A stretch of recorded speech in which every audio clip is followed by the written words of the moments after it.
Okay, welcome to the BTM CLUB show. Of course, we've had this king before. I call him the king, he calls himself the prince, but I call Prince. him the king of sophisticated soul. And when you see who it is, of course, you're going to agree with me. We have Mr. Will Downing. Welcome, sir. Man, thank you. Great to see you as always. Always a pleasure to speak with you. And mine, you know that. So, how have things been? You have been a very busy boy. Yeah, man, it's I'm trying to slow down, but they won't let me. Are And you really trying? I don't think you want to slow down. I do. You But do? I do. Man, you got it. It's been since 1988. And then prior to that. So yeah, I'm coming up on, good 40 years. And so Oh, well, yeah, prior to that, prior to 1988. Okay, let's do a quick recap of okay. those 40 years that you're talking about. Yes, sir. So, where did it start? I started as a background vocalist primarily in the Right. early 80s. And then over the years, prior to me putting out my first solo release, I did a lot of 12-inch records under different names. Oh, So, okay. oh yeah. I probably had about six releases out prior to me becoming a solo artist. So I was Wally Jump Jr. and the Criminal Element on Criminal Records. Oh, my Uh, word. I, Now, how can you even categorize the king of sophisticated soul as criminal anything? they listen, man. The dude was paying. It was Arthur Baker was a producer. He was paying. I was singing. So Uh, the more he gave, I said, you can call me anything you want. the more he gave, the more you sang. The more I sang, I'm like, hey, if that's what you want to call it, great. We are Wally Jump Jr. and the Criminal Element. But So and it I was a group, was it? kind of sort of. It was me, Arthur Baker, and a gentleman named Craig Derry. So the three of us were Wally Jump Jr. and the Criminal Element. And believe it or not, how I got my solo deal was we had released an answer record to Gwen Guthrie. Gwen Guthrie had Ain't Nothing Going On But the Rent. And Okay. we had a song, Ain't Gonna Pay You One Red Cent. And Very cheeky of you. Very cheeky of you. hey, go figure. But oddly enough, it did really well over there.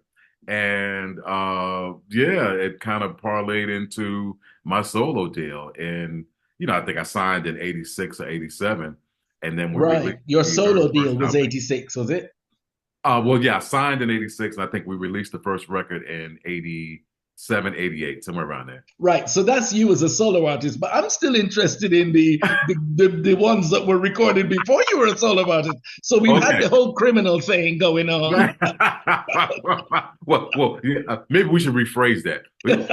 Hey, we were a singing group on Criminal Records called Yeah, I Wally think we Jump Jr. established and that. the Okay. Criminal Element. Just those other words connected to the word criminal are Yeah, important. okay, yeah. It makes all the difference when you It add makes element all on the the end difference. of criminal. Okay. It makes all the difference. Yeah, My yes. bad, as they say. Oh, yeah, thanks. Yeah, I have to clean up your mess. All right. But, and then prior to that, I was in a group called Envy, just the initials Envy, and that was on Sire Records. I was RT and the Rockman Unlimited. We had a song out. That's when house music was becoming big. We had a song out called I Want to Go to Chicago. So I did that. I was the Goon Squad for the movie The Goonies. Uh, Wow. yes, I had like five or six releases out before I became a solo artist. And then I was singing background vocals for, whoever would call at that point. So some of the records up on the Oh yeah, walls. I can see the discs in the back. I can see Yeah, them and then there. some stuff over here But no, too. oh, hello, They, hello. they go all over. So there you go.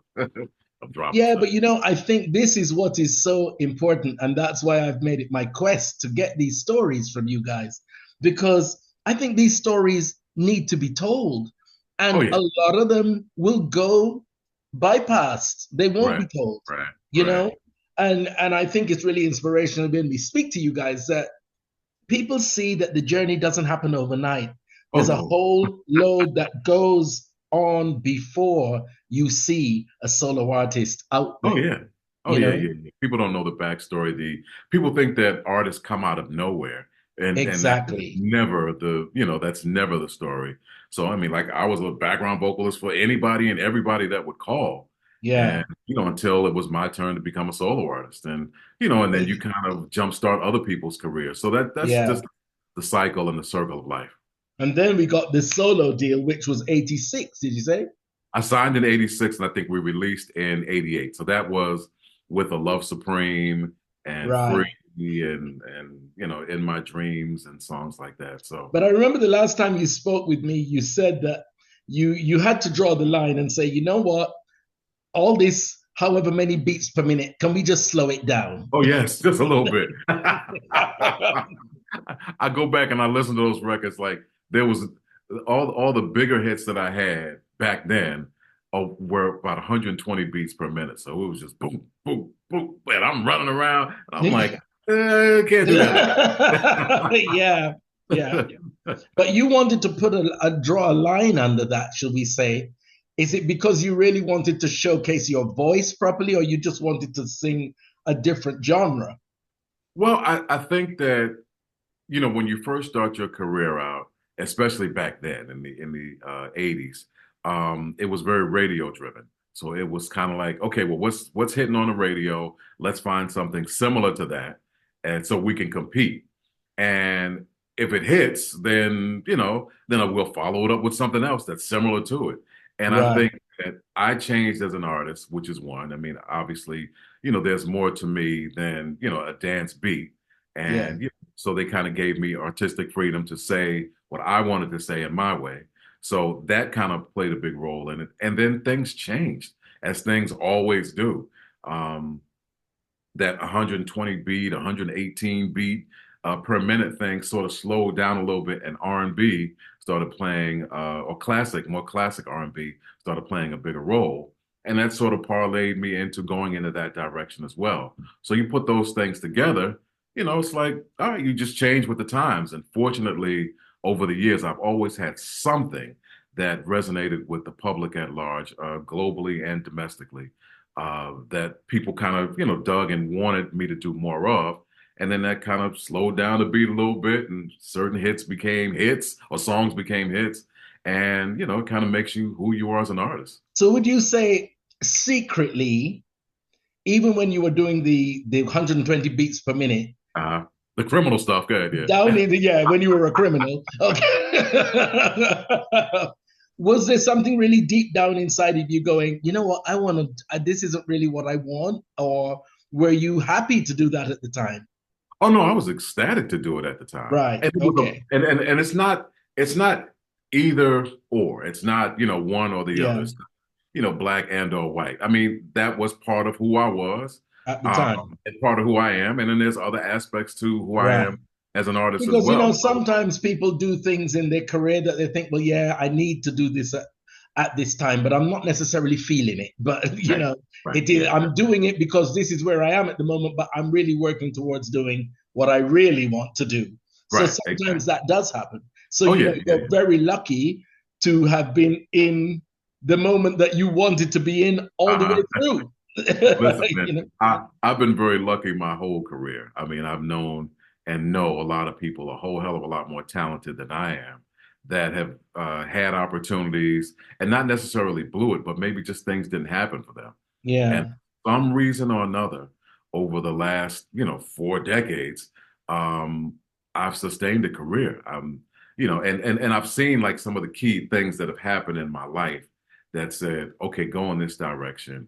And, you may not get the accolades that some of the artists that may get, but you'll be in this for the long run. And, it's been, like I said, it's coming up 40 years. Yeah. Well, it's more 46, the 86. That's 40 years you signed. Thanks for a reminder. But yeah, so it is 40. I mean, even though he's really only 40 himself, right, he has been in the business 40 years. Clean it up. Clean it up. Listen, look at his skin. It is flawless. I can't even see a line. This Photoshop's a beast, okay? Look, whatever this program is we're using, it makes me look like, that I'm better look looking. at his forehead. That's always the sign, the forehead. There isn't a crease there. Come Yeah, on. no, thank God there's no Sharpay. But as you say, the career has continued. It's gone from strength to strength, and you've done some wonderful duets Oh yeah, and collaborations. yeah. You Very know, fortunate in that regard. Misha Paris, Rochelle Farrell, Shantae Moore, Mesa, Miss Monet more recently, a young lady who sings background vocals for me sometimes has become a solo artist in her own right. So I've done tons of them. I'm looking around the wall here. Mariah Carey, I've done a duet with her. So yeah, I've been blessed to have been around some unbelievably talented people. And even some of my male duets I've done, me and Phil Perry, Baby I'm For Real. Yeah. Yeah, yeah. Listen, when I hear his voice, I do the same thing. I just throw my hands up and go, how can anyone be so talented? So that yeah, man, come on, Phil Perry. yeah, Phil Perry, that man. he's a singing somebody, boy. He can really sing. But sometimes you see that the career went a bit quiet and there wasn't much coming out. What was happening then? I've never had that period of time. Well, there we have it. There we have it. This is why he is the king. Well, I'm an idiot. I've released an album every year and a half, 2 years since I've started my career. So I'm up to album number 29, and I'm working on project number 30 even as we speak. So that was sort of, probably about 10 years ago, I said, that's the goal. If I can get to 30 albums, if I can get to 30, I'm good. So I'm working on number 30 even as we speak. Well, wow, you've done it. Well, we haven't done it yet. God willing, we'll get there. Well, you're at the finish line nearly. So you're at the finish line to 30. So I've got no doubt with your past track record. I have absolutely no doubt that you will make it. And they will be 31, and they'll be 32, and 33, and 34. Let's get to 30. First of all, I'm happy to have been, awakened this morning by God. So that plays absolutely, a big part. Because you've also had your health issues as well that came out of nowhere. Absolutely, yeah. So, not once, but that might twice. have been that might have been like the down period that you were speaking of. But even then, I was recording. from a hospital bed. So yeah. You just do whatever you've been blessed to do and what you have the ability to do. And I don't let age or anything like that play a factor in what you love doing. If you enjoy it and you have something to say and you have something to add, then I think that you should continue doing what you do. Absolutely agree with you 200%. I don't think that your age is what says, oh, give it up now, put the gloves down. It's really for as long as you've got something to say, it's something you can contribute, something you can create. Even if whatever you are, you should just keep going. Oh, without a doubt. And if you can still do it at a high level, and you have people around you who are honest with you. I have my friends and I say, when I can't do it anymore, let me know I can't. Tell me. That doesn't sound good. Yeah. Please tell me, because I've seen many artists kind of lose their way and they're still out there, and it's like, yeah, it's somebody else's turn. Get off the ride. But are you the one to tell them? That's the thing. I've told a few, over the years, like, how'd I sound? I was like, oh man, glad to be here, man. It's like, hey, but how'd I sound? Like, man, thank you for the ticket. Like, how'd I sound? Like, hey, you want to go grab something to eat? Yeah, let's have that conversation over some food. That conversation. Yeah, it's time. And I mean, if you love and care about someone, that's exactly what you should do. And, they may not take it that well, but it is your duty to do that because you always want the best for them. Right. Well, I mean, we see it in every facet of life. There's athletes that have played longer than they should have played, of boxers that have boxed longer than they should have boxed. You know what I mean? So it kind of goes across every facet of life, and singing and or playing an instrument, it's a muscle. And, as you get older, your muscles, sort of not as strong as you used to be. And, you may not sing as Yeah, strong as yeah, you once did, or, absolutely. the sound may not be as beautiful. And there's a lot of young, great talent out there and it's their turn. And so, move out the way and give them the opportunity to shine. Well, you said that you're always working, you're always writing, you're always Oh, yeah. creating. Oh, And yeah. I'm privy to get the updates of everything new that's happening. So, and I share it with you guys as soon as I get it. So we love the cover of Mama Used to Say, Oh, thank you. Thank you. and Don't Turn Around. Yeah, So, thank you. you breathe new life into those classics. Well, and they call me and they thank me for giving them publishing money or money from the songs that they've written. Yeah. They go, so, hey, and I love the songs. I mean, I wouldn't do a song unless I felt that I could bring something to the table. So with all the interpretations or remakes that I've done over the years, that's always the plan, is to bring something new to the table. Yeah, I think that's it. To tell it from a You're different. paying homage to the original by doing a really good version. Well, Because thank it you. won't be Thank the original, but you do a really good version that you can say, yeah, it's you. playable Yeah, and absolutely. enjoyable. And that's the Thank you. thing. Thank you. But what Thank we you. are really here to talk about is this. Yeah. Yeah, yeah, yeah. My Now, we have had quite a journey to get this book to the UK, let me tell you. yeah. We had one book sent, and I think it was doing an impression of Phileas Fogg because it went around the world in 80 days. And, and it went around the world and went right back to And it came right Wales, back. so, and I was there in a panic, running up and down to every post office in London trying to find this package. Um, It was a nightmare. We gave up and then sent book number two.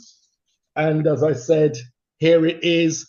It is a book about Will's photography. yeah.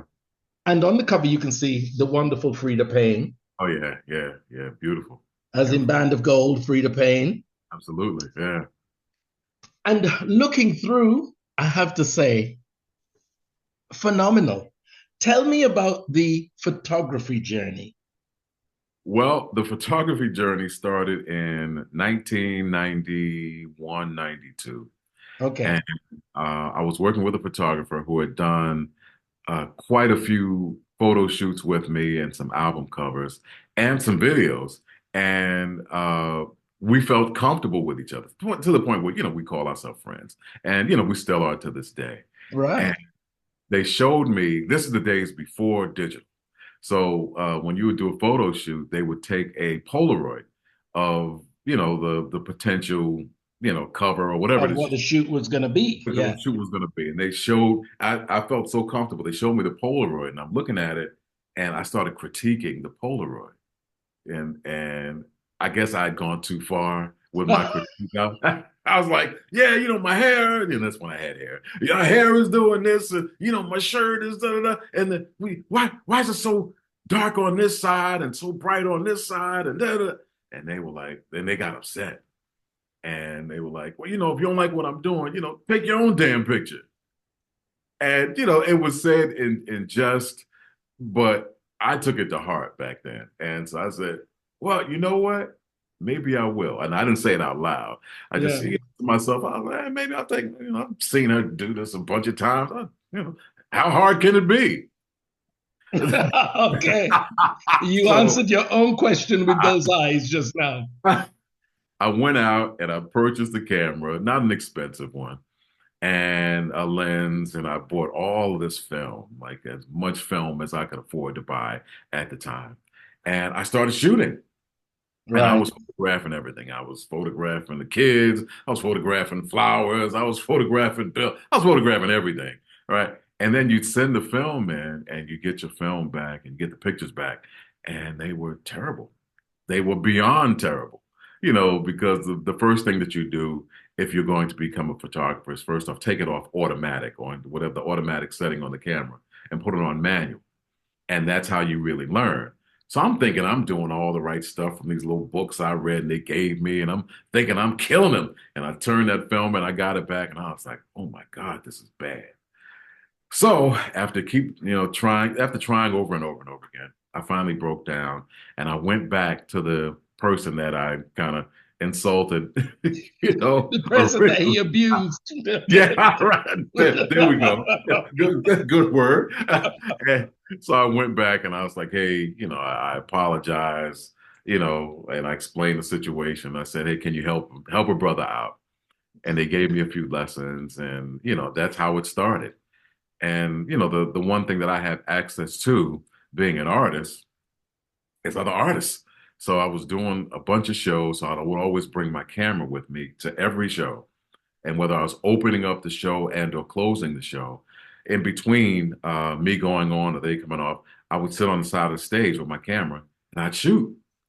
And I that's think it's brilliant. I mean, keep going, but we're going to look at some of the pictures. yeah. So that's kind of how it started. And then I just the bug had bit me. I just couldn't stop. And so for those who I didn't work with in concert, I would call them and just say, "Hey, can I come by your house, or can you come by here?" And I want to take a picture.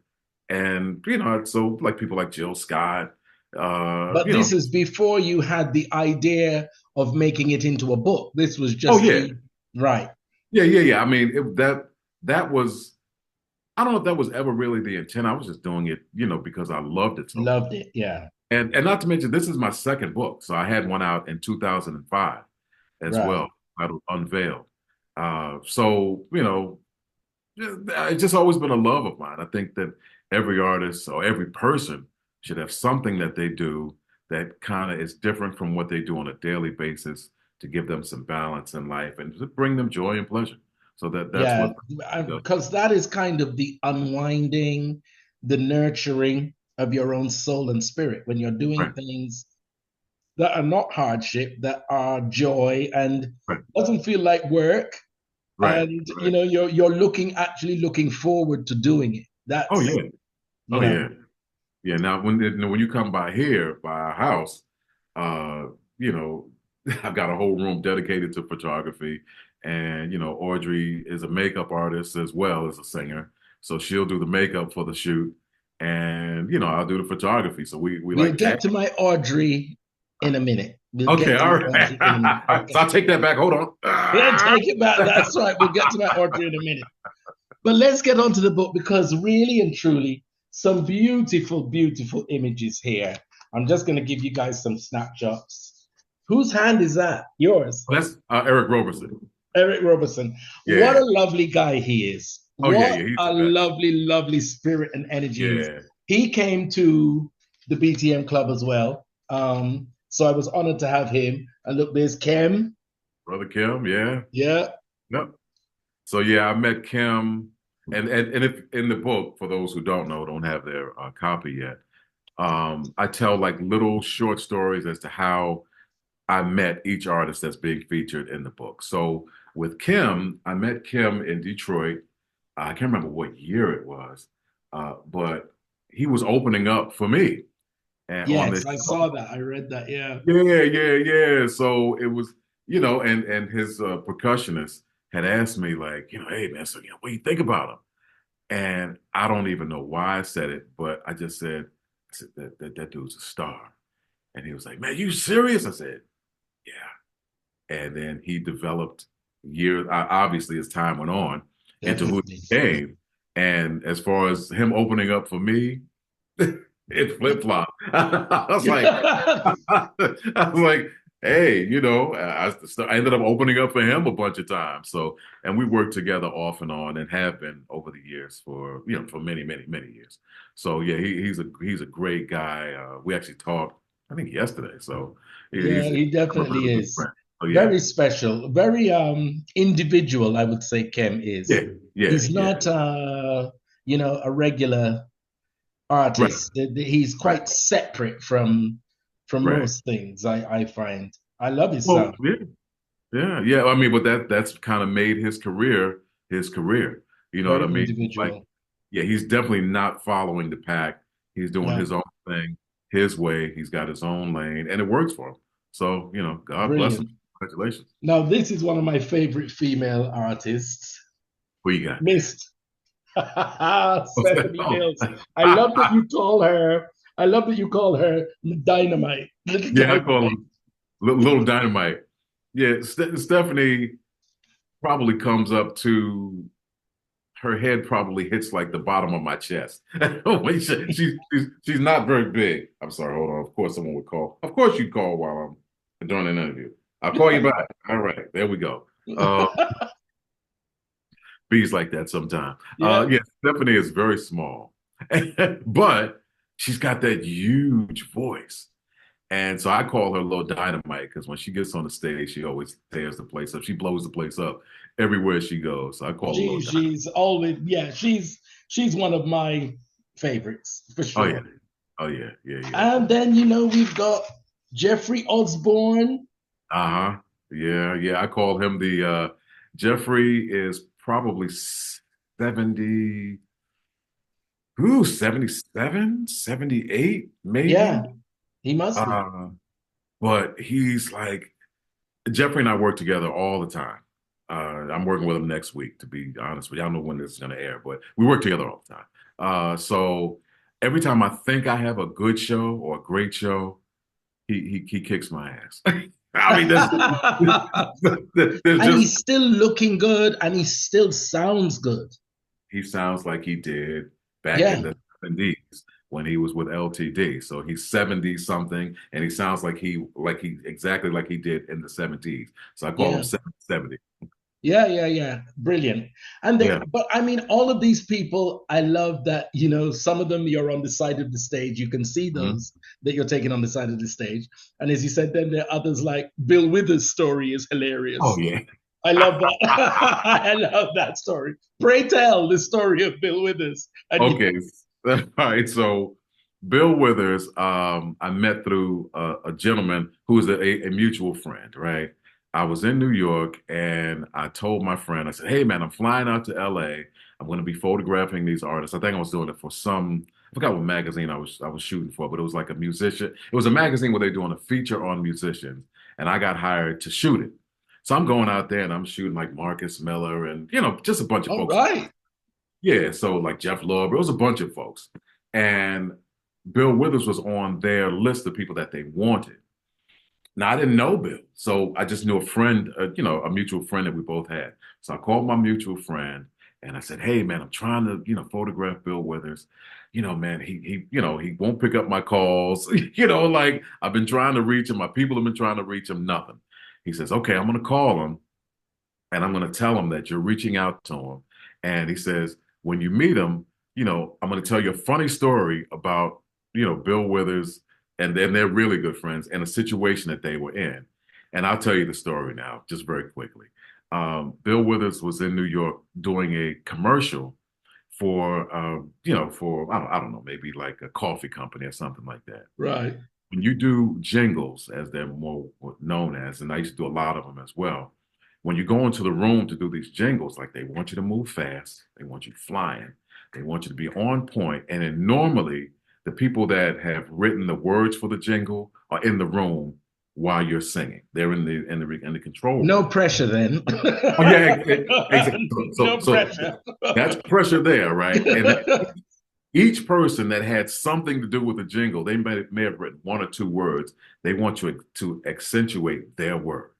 So you could say, I like, so-and-so coffee because it tastes so good. And they're all telling you at the same time, like, yeah, say and, say I, say coffee, push this, slow that back, slow that down, say that a little faster. So it's like all this information coming at you.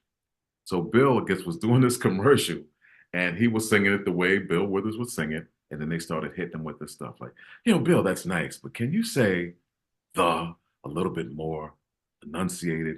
And he's sitting there and he's looking in the, the booth kind of going, okay. And he starts it.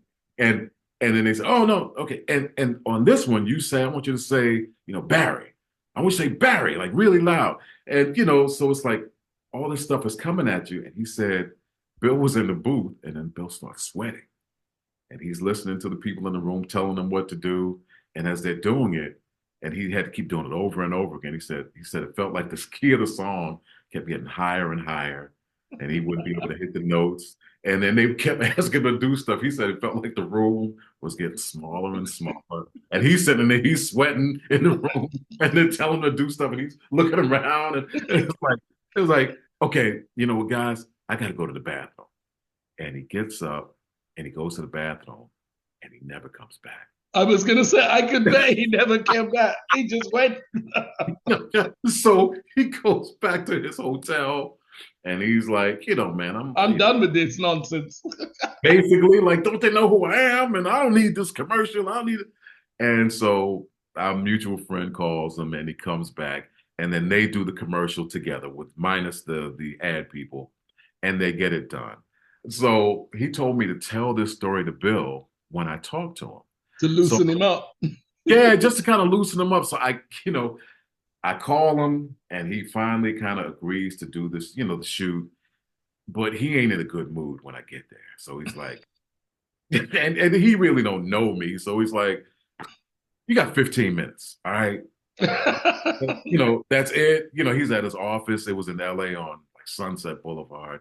And I got all this equipment, and I'm like, oh shoot, I got 15 minutes. Like, how am I gonna do this in 15 minutes? And he ain't happy at all. He ain't giving me. I'm like, hey, Mr. Withers, I'm a big fan. And he's just all like, yeah. Okay. Yeah, I heard that all before. Yeah, all right. And so I tell him that story that I just told you on the audience that's listening, and he starts laughing. And he's like, man, you really know, our friend's name is Bernie. He said, you really know Bernie really well? I said, yeah, man, we work together all the time. He's like, he wouldn't tell this story to just anybody. And then he starts telling me other stories. And then my 15 minutes turns into an hour and change of me photographing him. And we're laughing, and we're having a good time, and we are drinking sodas and, just really enjoying each other's time. So much so his wife had to come in and like break us up, kind of like, all right, we got to go home. and that's how we became friends. So, and that's how I got the shot where he's leaning back and he's laughing. And he's leaning back, Yeah, man. And he's really enjoying the moment. We really made a bond at that moment and made a really good friendship until the day he passed away. But yes, it really is a beautiful book. And you've got so many people, Stevie Wonder, Frankie Beverly. I mean, just the real legends of the foundation stones of our music. Nona Hendrix. I mean. And this guy here, I love him. I tell you, I love. Yeah, and there's a funny story that's Eric Robertson. Yeah, and there's a funny story that's attached to that. Well, it's a funny, informative, and inspirational story attached to Eric as well. Eric was the first independent artist that I had ever met. I was doing something, and I'm gonna tell this. I know time is limited, but it's a good story. So I'm in Washington, and I'm doing a signing at one of the record stores. This is years and years and years ago. And after the signing was over, me and the crew and everyone who was involved in it, we went over to Gladys's Chicken and Waffles. Now, when I say Gladys, it's Gladys Knight. Gladys Knight used to own a chain of chicken and waffle restaurants in the States. Right. So, we went to one of her establishments. So we go in there, and we're all sitting in this little private room. It's me and like 6 other people. And in the background, I'm hearing somebody singing. And I'm like singing really, really, really well. And so I finally said, I got to know who this is. So I get up from our little table, our little private room, and I sneak into this other room and in the back. And I look up, and it's Eric. And it's Eric, and I know Eric. Eric had been you knew him. You knew him already. Yeah. We knew each other. Yeah. So I kind of sit in the back, and I watch the rest of his performance. And when it's all done, I kind of walk up to the front, and I'm like, hey, man, how you doing? He's like, man, great. Man, good to see you, Will. And he runs towards the door where people are exiting. And this is in a restaurant that just has low room. So it's not a big, big, big room. So he runs to the door, and he is basically trying to let people know, like, you don't have to buy what I'm selling, but you are going to have to look me in my face and walk by me without buying my product. So, Again, no pressure. No pressure. But it's kind of like, I said, man, why are you doing it? He says, well, I'm independent. I make this product myself. I'm the one who produces the Yeah. CDs and sets or the vinyl or whatever it is. Like, I don't have a company that sells it on my behalf. That's my responsibility. I have to do it. Yeah. I said, man, Eric, you're crazy. I said, these record companies are giving away hundreds of thousands of dollars. He was like, yeah, I know. He said, but he said, I can make that money selling it independently. He said, man, be your own boss. And I thought he was nuts. I thought he was crazy. But people were sitting there reaching into their pocketbooks and their pockets, and they were shelling out money to him. And I said, and it's his. It's his. It's not his record companies that's an advance that he'll get some of. It's his. And now we live in an age where everyone is independent. So he was ahead of his time. He was 20, 30 years ahead of his time. Yeah. So he kind of, and when I started doing this independent thing, he's the person I would call and go, okay, what am I doing? What am I supposed to do? What am I doing wrong? What am I doing right? Who should I contact? So he was way, way, way ahead of his time. So I always give him. And that's actually a beautiful thing because, we're all trying to do what we're doing. And when you have a different vision, you realize, no, I'm not going to be dependent on somebody else. I'm just going to do it myself and create what I want myself. Right. I take the losses, I take the wins. Right. But exactly. it is really wonderful to have somebody experienced in your camp that you can call for advice, that you can speak to and ask questions honestly and say, I don't know what the hell I'm doing. Exactly.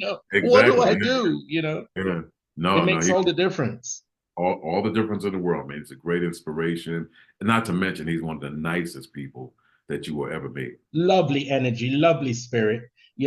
I'm lucky to have had him come to the BTM Club as well. Mm-hmm. Frida Payne, who's on the cover. Oh, yeah. And you've really captured our favorites. You've really captured our favorites. I hope so. Yeah. Frank McComb, I think I just saw go by. That's right. Yeah. Frank McComb. So now we have to get to my Audrey because I turned page after page and I love every single page that I've seen. I love every single page that I've seen. However,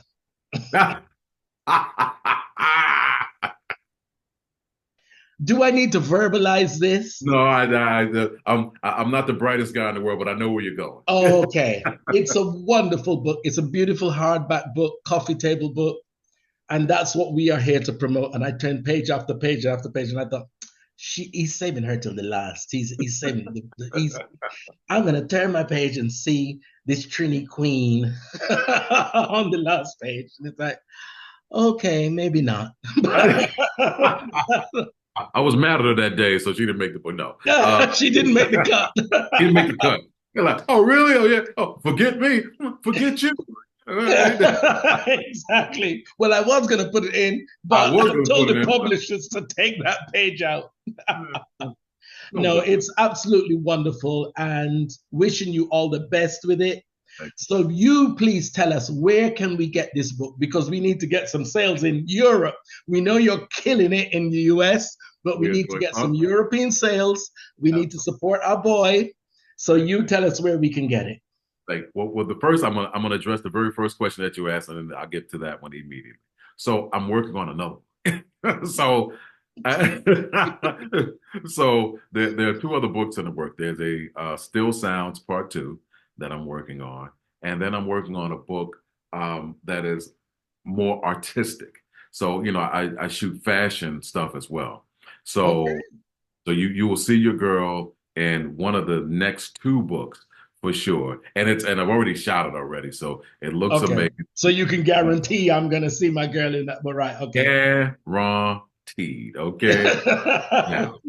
Now to get the book that is out now, aka this, you can come to my website, go to willdowning.com, and you can pick it up there. So it's not in Amazon or any of these other sites. It is exclusively on my website, willdowning.com, and come get your copy. And perfect. So that's very easy, guys. You heard it. from the horse's mouth, willdowning.com. Couldn't be easier. And get your copy of this wonderful hardback coffee table book full of all of our legends. Yeah. Love in music. Yeah, 100 plus pages of images and short stories, and actually, you know, like probably the last photo that I've taken that you might see of Malcolm Jamal Warner. Yes. Before he passed away. So I had the pleasure of being with him probably about a month before. So right, and you see, this is the thing. Why whether it be books, interviews, because there you are. When you look through this book, you're seeing some of the people are gone. We've lost them, you know? Yep, absolutely. But they're immortalized through their music, of course, and the legacy they've left behind. But it's nice to have things like this as well that are, absolutely. you know, absolutely. Definitely. Man. So you heard it from the horse's mouth, guys. willdowning.com. Go to the website, get the book, Still Sounds. Come on. Yeah, we'll deal with this one first. And then we'll deal with the other one yes. when that comes. The Audrey book, right? Yeah, but we want to get some of these hot sales in the UK and in Europe. Man, it would be nice. We're doing really well here in the States. I would love to see the numbers go up in the UK and all throughout Europe. So it is wonderful. I do ship worldwide. So, and even though we made a mistake on the very first one that came, I can guarantee you, I can affirm his words and confirm his words. He does ship worldwide because he shipped to me not once but twice. I was lucky with the second one, and as I said, the first one was doing the Phileas Fogg impression around the world in 80 days. It came to the UK, went around somewhere else, and went back to the US. So yeah, was grateful to you for that. Thank you for your patience, I have to say. Because that was a crazy interlude with the first book. Hey, stuff happens, and that's not the phrase I wanted to use, but yeah, stuff. Exactly.